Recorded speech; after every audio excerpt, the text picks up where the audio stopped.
Hey, my friends, what's going on? Welcome once again to the Everyday Missionary Podcast, episode 259. And today is a unifier. Today is a day where I want to build some bridges and I want to get into the topics that bring us together, right? Because there are things that divide us. We're divided over is it turkey or ham for Christmas. We're divided over boxers and briefs. We're divided over like what your sports teams are. We're divided over all sorts of things. Favorite colors, favorite foods, best ice cream, you name it. We divide over it. But what brings us all together is politics. Why not talk about the thing that brings us all together? Because we know when you go on social media or you turn on the news, everybody's on the same page. It's the best part about being an American, right? What warms all of our hearts is our single-minded devotion to what we think politically, right? Wrong.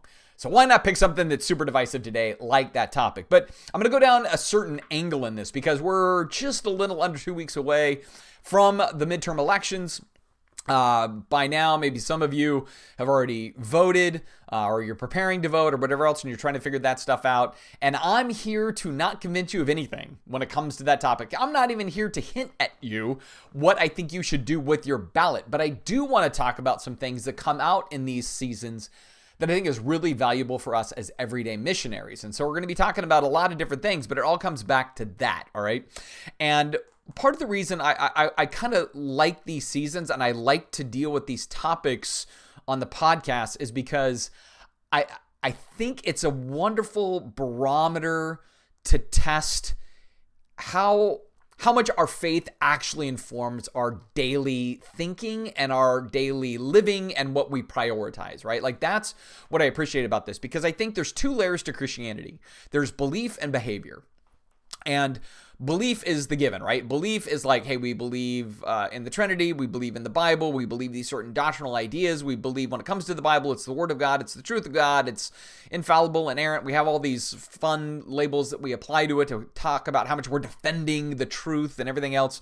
And that's the belief side. But the behavior side is, do we then do what it says? Do we actually act on what we affirm in the content of the Bible? Or do our behaviors, are they driven by other things? Maybe they're sometimes out of alignment with the Bible. And so we are a people of a platitude faith, right? Like we go, hey man, I say all the right things about the Bible over here and I affirm it for what it is as the truth of God. But then there's these other compelling factors that cause my behaviors to be a little bit out of alignment with my belief. And I think elections and what we think on policies and what we prioritize in these times can reveal some of that. And so I don't come to the table today with the joy of just trying to bug people. Like in the day, I used to love to be provocative. I thought it was really, really kind of fun. I like to kind of poke a little bit at the things you shouldn't poke at. I'm like, ooh, there's the button that says don't push. We got to push that 3 times, right? Like that certainly has been some of my history. But I'm trying to move into the phase of the sage, all right? So I'm trying to be less jerkish and less difficult, right? Because I don't want to take a bunch of joy in bugging people. I would rather take a lot of joy in making us at least try to think through more like, what does Christ-likeness look like in the world, right? Not just Christianity, but Christ-likeness. And I think that's another podcast I'm going to do. Like, I think there is increasingly a difference between Christianity and Christ-likeness. And I know that sounds kind of strange, but I think sometimes when you get into so much of the Christian ecosystem, after a while, there's certain rules within the Christian ecosystem that are not stuff that Jesus said or emphasized or pushed or even cared about, but it's all in the system. And sometimes you got to kind of pry out of the system and be like, oh yeah, let's just get back to what Jesus talks about for a minute. Let's start with that base. Let's put on the lens of reading the Bible through the eyes of Jesus. And then from that, maybe we'll refine some things and tweak some things. And maybe even in that, just have a little bit more closer growth toward kind of an intimacy with Christ that is transformative to the world around us. And so that's a part of what all growth is. And so we'll get into that maybe in some other podcasts. But today, I kind of wanted to talk about this belief versus behavior, because I think when we start to look at some of the data points that are coming out in how evangelical, conservative, theologically Christians vote or what they prioritize, in the list of things that they prioritize, it seems that things that should be high on our list are low on our list. And the things that should be really low on the list are at the top of the list. And that's the part that kind of freaks me out a little bit. So I'm going to put on my reading specs here because I have the report in front of me. But let me scroll up to the top of it. This is from the Cultural Research Center at Arizona Christian University. And the title of this particular polling project is America's Values Study Report number 3, Issues of Influence. The economy is hot, religious freedom and environment are not. Gotta love that title. This is actually by the Barna Group. So if you've ever heard of Barna, they do all kinds of polling. They write books. They give us a lot of information about just the culture in general, and then they try to drill down into Christians uniquely and all of that. And so they came out with this report. It came out on October 20th. Just knowing that the elections were coming up, they wanted to kind of deal with, hey, how are you going to vote this particular election cycle? So they had a comparative influence of issues for the November vote. And so they were polling, looks like 2,275 U.S. adults, and I think it's 21 issues in total. So the list of issues are religious freedom, environmental policies, foreign policy and military defense, income inequality and distribution, government size, authority, performance, national morality, changing values, mental health, unifying America, immigration, border security, addressing poverty and homelessness, racism, discrimination, intolerance, quality of public school education, government spending, abortion rights, jobs and unemployment, protection against terrorism, health insurance and health care, crime, policing and personal safety, oil and gasoline prices, food prices and shortages, and inflation and rising costs of living. Yes, I know that was a really fast, long laundry list. And you're like, it sounded like you had 37 things in there, Matt, not 21. Well, I know some of these are kind of bundled together, but it's 21 line items basically. And then from that, they went in to look at all kinds of different elements of this. And so they, throughout the report, and I would encourage you to go read the report. It's going to be way better than what I'm doing here as far as like if you really wanted to dig into the data and see for yourself kind of what all this stuff is saying. It's really pretty interesting, right? But they broke it down into, they asked questions based on religious identification. So are you Christian? Are you other? Are you nothing? Are you born again or not born again? Are you an evangelical? Or are you just a Protestant? Are you a Catholic? You mainline, ask those kinds of questions. Asked if you have a biblical worldview or not, if you're conservative or liberal on the theological spectrum, what your source is of your primary moral guide, what your party identification is, how you self-identify ideologically. Are you moderate? Are you conservative? Are you liberal? So all of that's in here, right? And then they're kind of breaking that data point down, and they're coming up with like, okay, here's how people seem to be then prioritizing their vote for this next election cycle. So in this report, there's a lot of places that I could kind of like look to. I could look to the born again category, for example, or I could look at the theologically conservative category and get a sense of things.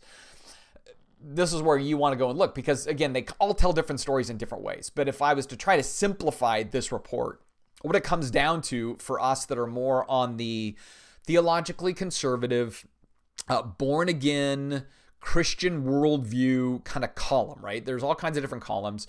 And also in this, I'm going to say white, white, conservative, evangelical, Protestant, all of that. And I know that bothers people sometimes because they're like, I'm colorblind. No, that's not true. We're not colorblind. We all see color and we all should see color. And in this, what it also reveals is that Black Christians and white Christians do vote differently.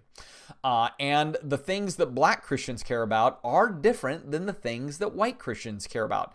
And so when people get a little chapped sometimes about, I'm sick and tired of hearing about how the white evangelical votes and how the white evangelical this and the white evangelical that, and this is just reverse discrimination. And no, it's just the data shows that we're a pod of a voting block that's pretty consistent in how we vote. And the issues seem to all be the same for white, evangelical, conservative, theologically Christians, right? Like we all tend to go that way. And the bigger question would always be like, why? Like, why is it that the Black Christians vote one way and the white Christians vote another way? Is there some kind of secret handshake and we're all just sending memos to one another? Like, don't forget, we're all voting the same way here in 2022. But I think what it is we live in these ecosystems, right? So we live in a conservative evangelical church context that's predominantly white, and in that we all sort of kind of have the same flavor of life, and we're breathing kind of the same air of priority. And then from that, we tend to all kind of group up in how we vote. As much as for the Black community, they do the same thing. So number one on the list of the Black Christian community is racism, discrimination, and intolerance. It's number one. They go, this is the thing that we will drive through the grid every time, right? For the white conservative evangelical Christian, it's not in the top 5, right? It's not even there. Where it ranks after number 5, we don't know, because the data only went 1 through 5. As far as all these different groups, they just said, rank the top 5 for you. I just know that for us, we didn't put that in our top 5. On one column, we might have put it as number 5, depending on how you understand the terminology that's being asked there. But when you compare it against all the other data points of conservative and born again, everything else, not in our top 5, right?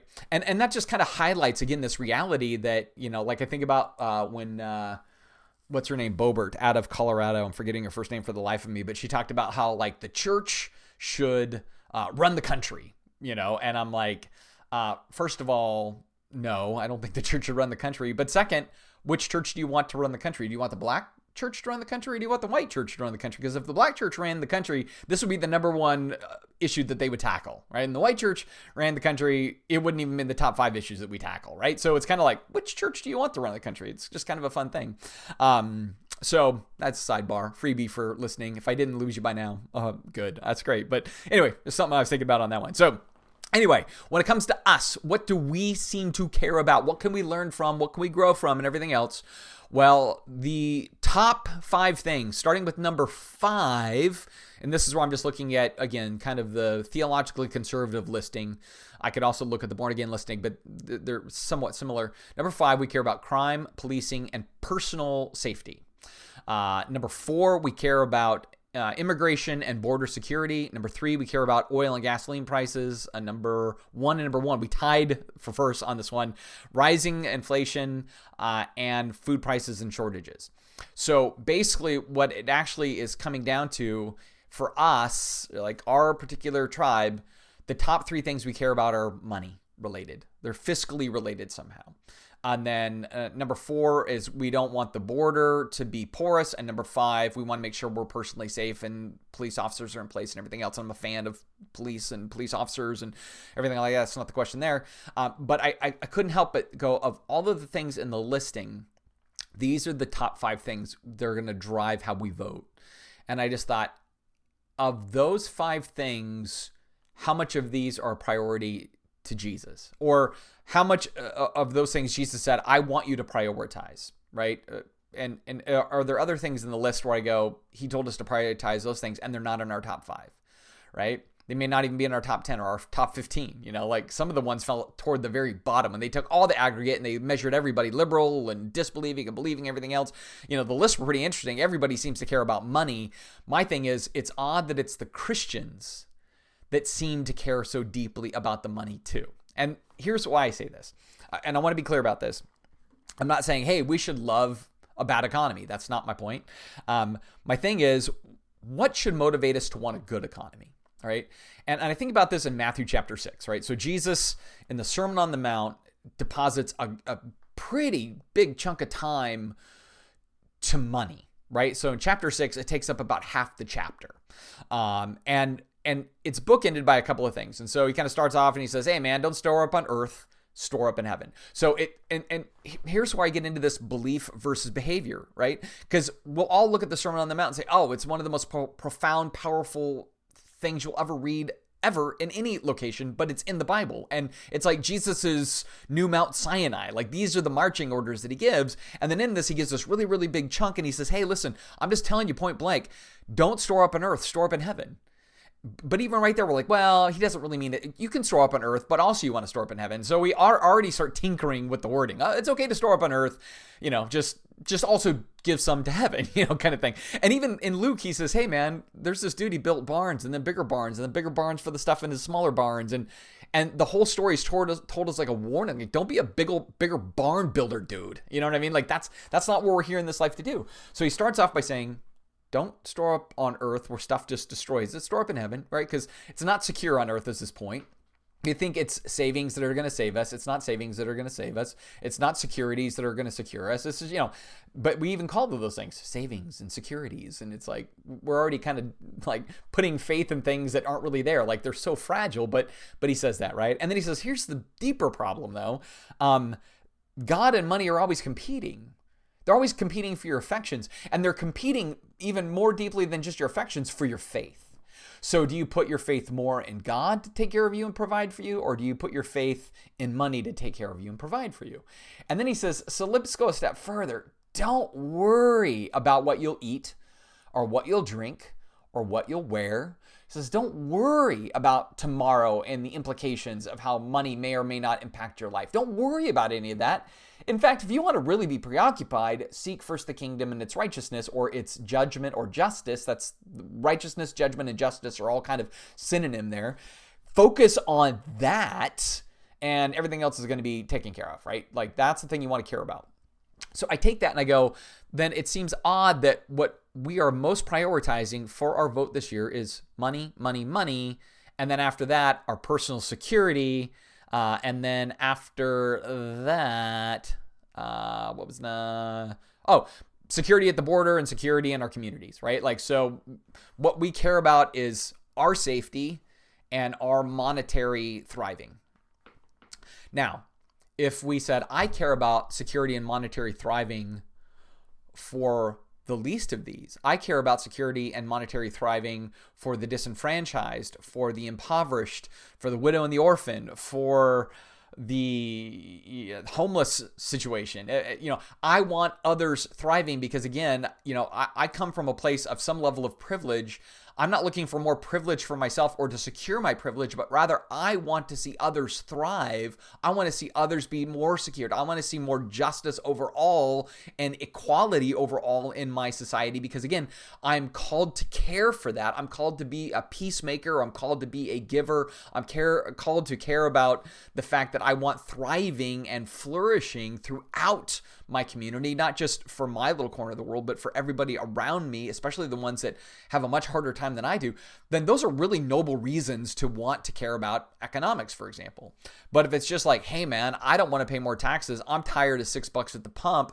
I wanted to take a road trip and now holidays are just expensive. And like, if it's just all about me here now, I think that's revealing that what Jesus tells us in Matthew 6 and what we're kind of caring about are misaligned, right? Like that's kind of the misalignment. And so part of this, I just look at, and I'm not trying to wag finger as much as I'm wanting to just kind of think, to do a little bit of internal exploration of why do I care about the things that I do? If I'm caring about them because I'm caring about others, that's really healthy. If I'm caring about it mainly because I just care about me, that's not healthy. Not from a Christian kingdom, Jesus-oriented perspective. That's not a healthy perspective. Because the thing we're called to is to give ourselves away. The thing we're called to is selflessness. The thing we're called to is sacrifice in some capacity, because what we're wanting to do is say, hey man, I want to be the resource of the rising tide. I want all the ships to come up because that's what how I'm kind of investing my life into the world to raise the tide for other people, right? So that's part of it. So what we show as our priority system in the way we will vote here in 2022, apparently, at least it risks the idea that what's most important to us is money, right? And what the reason it may be most important to us is because we go, hey, a bad economy is a bad life. Or if we have a bad economy, everything's going to fall apart. And I'm worried about the economy. I'm scared about the economy. I'm frightened about what the Fed's going to do next and everything else. And again, I bring it back where Jesus is like, why are you afraid of monetary stuff? Like when you signed up to me, you knew that, hey man, I told you, don't worry about that stuff. Don't worry about tomorrow. Don't worry about those things. Don't worry about that money. The only reason you're going to worry about it is if maybe you trust it more than you trust me. Maybe you idolize it more than you really submit to me. Because that was the problem always in the Old Testament, right? Like I always like to come back around to talking about idols in the Old Testament because I think we misunderstand how they functioned. When Israel would always take on idols and Yahweh, they weren't ditching Yahweh and then just replacing Yahweh with idols. They were saying it's Yahweh plus idols. You needed multiple gods. So you needed the crop god, and you needed the cattle god, and you needed the rain god, and then you needed Yahweh, right? And so they would take on these idols to basically ensure their security and their safety and their prosperity. right? And so they're like, God's not enough to secure all those things, so we need God plus these things to make me secure. And that's always the thing I think about in these kinds of data points and these kinds of polls where I go, we say we believe God's in control. We say we don't believe money is our savior. We don't believe money is our solution. But then when the kind of the grits hit the skillet, we go, but what's most important in this list is kind of the money. Number 1, number 2, number 3. And then my security at the border and at home is number 4, number 5. And I can't help but look at Jesus in his message where he's like, man, I talked a lot about money and I talked a lot about personal safety and security. And what I said and what you're worried about are not quite the same thing in the ways that we could be on the same page, right? But then there's another thing that I found telling in this whole thing, and it's the stuff that we didn't prioritize. So I found it interesting, like that we didn't prioritize things like, weirdly enough, religious freedom was not something we prioritized, which is kind of funny, in the sense of like, I'm not a big fan of religious freedom personally. Like, or what I mean by this is like, I don't like that I need to demand it. It's like, it's there and it should be there for everybody, right? Like that part is totally cool with me. Like, let's make sure that true religious freedom is there, but I'm not fighting for that. You know what I mean? Because it's like, Jesus is like, hey, you're going to get persecuted. And when you get persecuted, you're not supposed to run around saying, hey, but I have religious liberties, It's just like, just be persecuted and let that be the way you display the power of the gospel, because it seems persecution was a big way that Jesus said people get saved, right? Like they watch us suffer well and they get saved. But when we complain about suffering, when we worry about money, when all those things, it's like, why would you want our faith? It doesn't seem to have any more advantage in the world as far as being able to stand up against the weight of hardship. If we sound like we're the most freaked out when there's hardships, who would want that? You know what I mean? It's like, whatever. It's just, you got a bunch of rules and I have to go on Sunday morning and I have to give my money to the church and I still have as many problems and worries and fears and phobias and frustrations as anybody else. And I go, no, man, it's when we suffer well. That's so compelling. Like when I see suffering well, I'm like, I admire that. And that's where I sometimes always feel like we're trying to escape any kind of suffering. And I go, we're missing out on gospel, which is in part why I think Christianity is shrinking so much in our culture. It's like, the compelling parts that I think really make the gospel flourish, we're almost trying to ensure that we don't have to face those. And so we're just almost like shooting ourselves in the foot, which is really, really tragic to me, because I think it is when we weather well and we don't complain and we don't gripe and we have a smile on our face and we're loving our enemies and we're doing good to them and praying for them. And, we're not getting sucked into all of the stuff, but man, we're just above it and we're content in Christ. Philippians chapter 4, like, man, that stuff gets me excited. I can get pumped about that. But when I see us just trying to shortcut everything because we don't want to face any of those things, I'm like, that's when the gospel withers in a society, because they're not seeing the power of the gospel on display in the lives of people, right? So anyway, there's my soapbox for a second. But weirdly enough, religious freedom was up at the top of the list. Kind of okay with that, but it was just strange to me. It stood out like, wow, we put money before religious freedom. That's funny. Or maybe not funny. Maybe that's irony, right? Let's see what else. Health insurance and healthcare. We don't put that high on the list because we're like, hey, we have our own. You know what I mean? There's a lot of people that don't. And I'm like, Jesus was like the ultimate healer, like that should be, we can debate how we get to that, right? Like, so I want to be clear. I'm not trying to say, hey, here's the policy that we all should embrace to make it happen. But as Christians, we should all care about, like, listen, everybody, we should want to come up with a way that everybody can get that kind of need met, because Jesus was on display with that very heart. And he's like, when you've done it to the least of these, you've done it to me. That's on the final exam, right? So what we do to the least of these is how we're really seeing Jesus. And so some of the other things in the list I think are really interesting as far as like addressing poverty and homelessness. It's not in our top 5, but for Jesus, it's definitely in the top 5. It's definitely there, right? And so there's no question on that. The border, where we probably care about the border, is securing it. But Jesus is a big fan of the whole heart of the Old Testament, which was like, look out for the foreigner, look out for the sojourner, look out for the person that's in your land that's not from your place. Like, open your home to them, bring them in. Like, there's this real big focus on that, but it's not so much an important priority for maybe us in this voting block. And it's like, well, why? Because it was a really big deal to the Bible, right? And again, doing it to the least of these is doing it unto him. Income inequality and distribution, that's an issue kind of justice in the Old Testament, the balancing of scales, right? I don't think any of us can debate that corporations kind of take advantage of people at times, and big systems take advantage of people, and certainly politics take advantage of people, or at least the political structures can take advantage of people. And we should say, man, we really care about that because we care about just scales, but it's not in our top 5. Let's see what else is in here that I thought, oh, this is one that I thought, okay, this really should be our mission, and it's not in our top 5. Unifying America, which that sounds like such a tall order, but I go back to what are we called to do? To be peacemakers. I think what's tragic is we almost get on board with the other thing. We're agitators, or we're instigators, or we don't really think it's important to try to be a peacemaker with people we disagree with. We just want to highlight we disagree. And I go, that's so tragic, because again, the reason we remain in this world to be everyday missionaries is to be everyday missionaries that are trying to sow peace, right?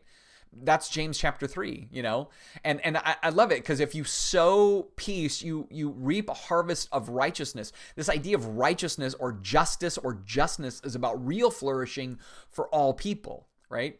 Because that's ultimately the mission of God. It's to bring flourishing to the nations. And we're the apparatus that he uses to bring flourishing to the nations. And the way then that happens is acting and thinking and being like Jesus. And then the way that happens is us being willing to be foolish enough to take Jesus at his word, do the things that he says, put those things in the priority structure that he prioritizes for us, and we live that out. And to the world, it's going to look reckless. It's going to look like, what? You're not very self-preserving or self-defending or self-focused. Like, right, because I follow a Jesus that said, I had to let all that go. I died to myself. I lived to him, right? I took up my cross, and I do this daily. So I die to myself daily for the betterment of others, right? Because Jesus died for my betterment, so I can die to myself for the sake of bettering others. And I think that's what it came down to. As I was reading through all of this stuff and looking at all the different things on the list, I thought there's things in the list that, to me at least, I go, very kingdom, very Jesus, very least of these. And then there's things in this list that he warned us about, like, hey, don't worry about money. Don't get all focused on it. Don't let it be your idol or your God. Don't be all freaking out about it. Don't worry about what you're going to eat or wear or drink. Just worry about the kingdom and bringing real justness in the world, because that's what holiness is about. Love displayed in mercy and justness. That comes out of Leviticus. So I look at that and I go, that's to be how we're thinking. See, that's Christ-like thinking to me. Now, in the end, how does that cause you to fill in the little bubbles on your ballot? I don't really care. Like, that's my goal here, is not to like, I think I said at the beginning, I'm not trying to convince anybody on, quote, how to vote. What I'm trying to use this as a tool, like an evaluation guide. It says, do I seem to care about things that Jesus doesn't really care about? And do I care about the things that it seems he really does seem to care about? And is that reflected in the things that I do in my life, of which one of those things is what drives my motives to then vote the way I do? Or what drives my emotions as an election season comes up? Because that's probably the deeper thing to me than even the bubbles you fill out on a ballot. It's the emotions in this season. If there is anger, if there is frustration, if there is fear, if there is animosity, if there is blame, if there's gossip and slander, like, we all know all of that's bad, right? Like, it's all bad. So, that's one of the things that always breaks my heart, is when I see Christian candidates that resort to like brutal slander, because that's the only way you can win an election, is by like just dogpiling and mudslinging your opponent. And I'm always just like, and this is why Christian candidates break my heart. Like, I would just love to see a Christian candidate. It's like, yeah, I'm not going to talk smack about them. I'm not going to run attack ads on them. I'm going to talk about the facts. I'll talk about those things, but it doesn't have to be like, they're the devil, I've been getting some of those texts lately about how, candidate A is saying candidate B is killing our children. You know what I mean? And like, literally, that's what happened. Candidate B is killing our children. Here's how they're killing our children.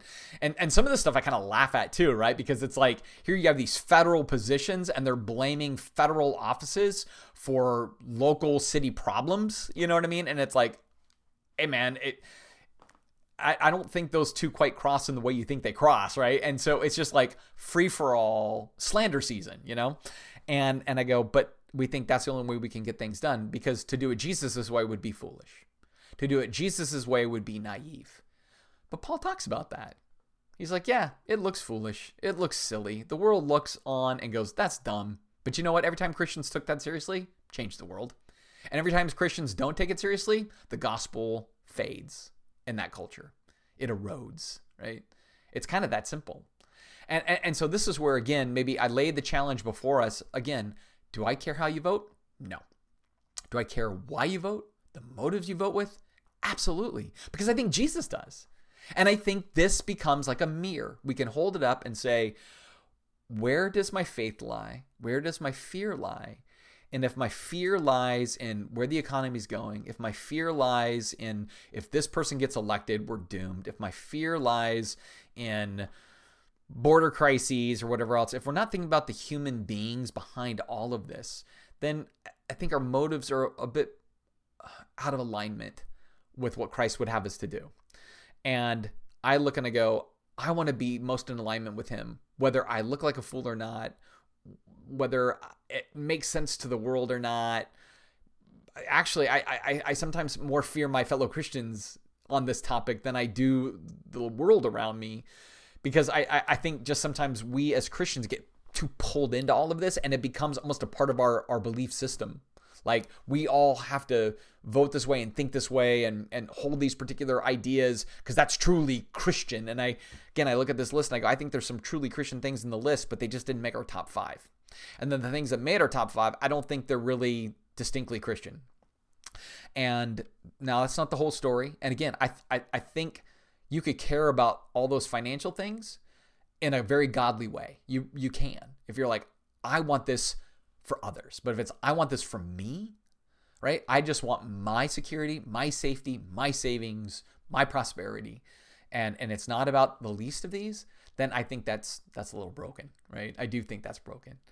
So I'm sure I've really unified this tonight or today.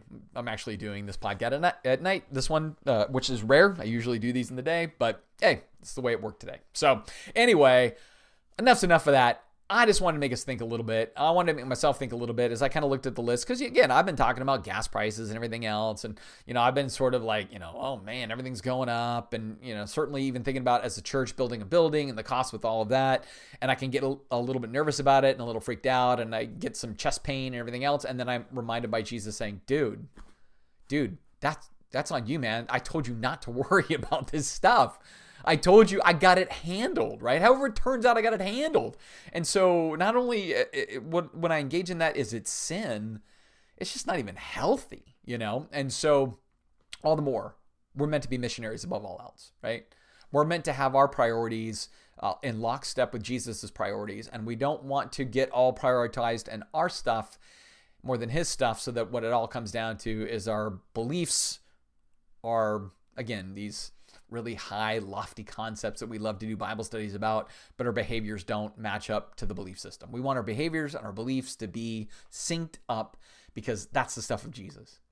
And I think when that's the case, and then when things are hard, but we're still focused on him and we're not complaining and we're not fretting and we're not fearing, man, that's gospel territory. That's like compelling stuff for disbelievers to have a front row seat to and go, wow, you're not just having a conniption fit. You're not going nuts over this stuff. And we're like, no, we're chill because we know God's in control. Like, I want to know more about that, right?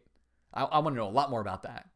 Or if we're saying, hey, I don't vote to secure myself. I vote for those who may not have the voice that I have, the resources that I have, the comforts that I have. I'm thinking about others, and that's how I leverage my vote, because that's what the good of the city is all about. I seek its welfare, and when I get its welfare, I then receive welfare, right? That's that Jeremiah 29 stuff that I love so much, right?